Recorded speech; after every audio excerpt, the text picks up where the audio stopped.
Hi friends. This video today is going to cover politics and how in this country we have two major parties, and in those two major parties we have two major wings. On the left there are liberals and there are progressives. On the right there are conservatives and libertarians. However united the parties tend to be, there are always some differences. But what are they? Well, you're going to find out because it's time for real politics with Mykel. So, on the left-hand side, we have people who we call the Democrats. And the Democrats are usually considered to be liberals or progressives. However, the problem with being liberal or progressive is there's no distinction really given when you look at right-wing media. When you look at however, when you look at the primaries from 2016, even 2004 with Howard Dean, and 2020, there is a stark difference. But people aren't really clear on what that difference is. So I'm going to explain it to you. So, a progressive is someone who recognizes and tries to address the systemic problems in place created by the laws. Progressives tend to adhere to this idea of you hurt, I hurt. Progressives are usually seen to be very radical in their approach, and they usually ask for dramatic sweeping overhauls of what the situation that they're going to be, and that's not beneficial to the people. A liberal would focus more on the illness and not so much the cause of the illness. They like the idea of tweaking things incrementally without disrupting the whole system, because the system for them is fine as is. It just needs a little modification here and there to make progress.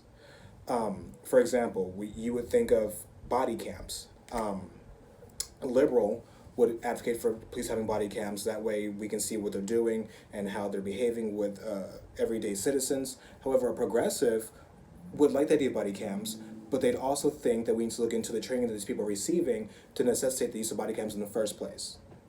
In the United States, we do have a progressive wing in the party now, thanks to Senator Bernie Sanders. We have AOC, we have Rashida Tlaib, we have Ilhan Omar.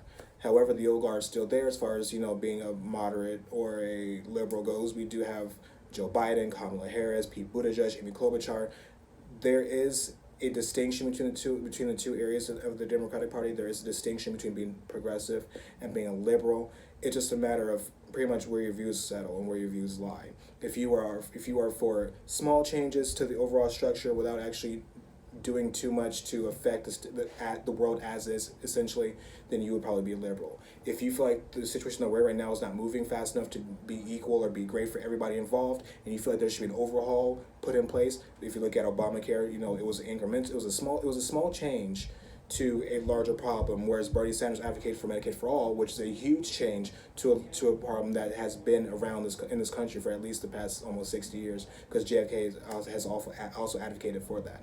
That's the difference between a progressive and a liberal. Which one are you? Where do you fall? I'm not going to really tell you guys where I fall, because it's really not the point of this video, but I just want you to come up with knowing the differences.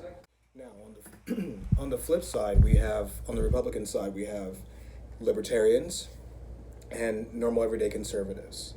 And people often get those confused and also get those misinformed, because Republicans are much better than Democrats, quite frankly, on maintaining a united front. So what is a libertarian? A libertarian places the individual above all. They believe in autonomy from the government. They believe in free, unregulated markets with a laissez-faire approach. They do not believe in American interference in other countries or imposing beliefs and wills on others.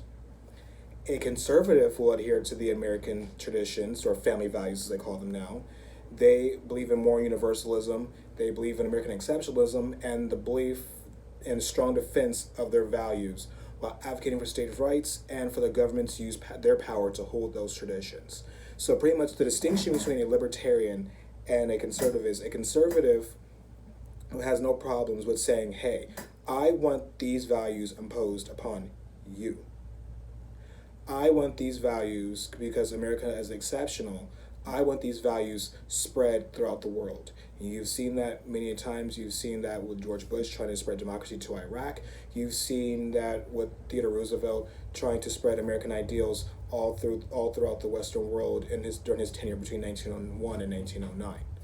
A libertarian they're often referred to as isolationists, and they don't agree with interfering in other countries. They don't believe in policing the world. As Ron Paul famously stated during the 2012 Republican primary, it's not America's job to be the world's police.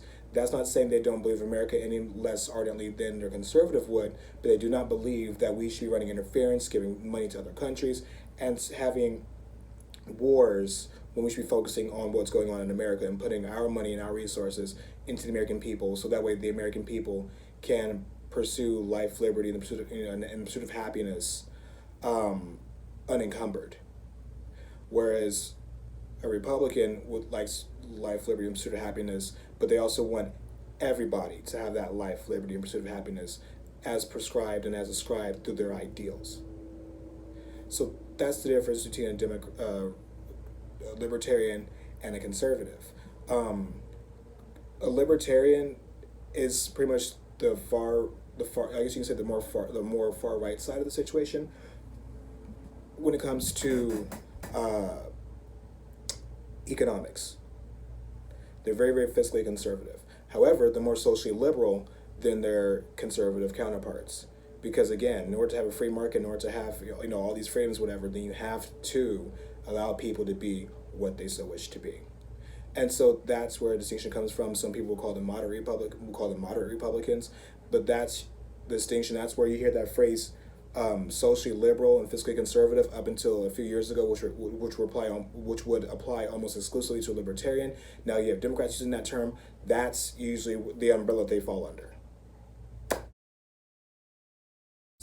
Those are the differences between being a liberal and being a progressive, the difference between being a conservative and being a libertarian. Of course, there's differences and there's more intersectionality, and there's other different sects of both parties that you can go into. There's other parties in the United States and other schools of thought. There's socialism, there's social democracy, there's alt blue dog Democrats, there's alt log cabin Republicans. There's a lot going on in this country as far as schools of thought goes, as far as politics goes. But since we know most Americans adhere to this two-party system where they feel as if there's no other choices to be given to them, I think it's easier to give the distinction between those two parties and what the wings are or what they're looking like, so people can make an informed decision based on the lack of information they're willing to do on other political parties. So friends, if you learned something from this, please give me a thumbs up. Hope you like my shirt, by the way. This is actually the Declaration of Independence, and it's being heralded as the greatest breakup letter. If you enjoyed this video, thumbs it up, give me a subscribe, give me a shout out, give me a share, give me a comment, and I'll talk to you later. I'll see you later with another video. Remember, keep your eyes open for my Ides of March video coming this week. Love you for watching. Bye.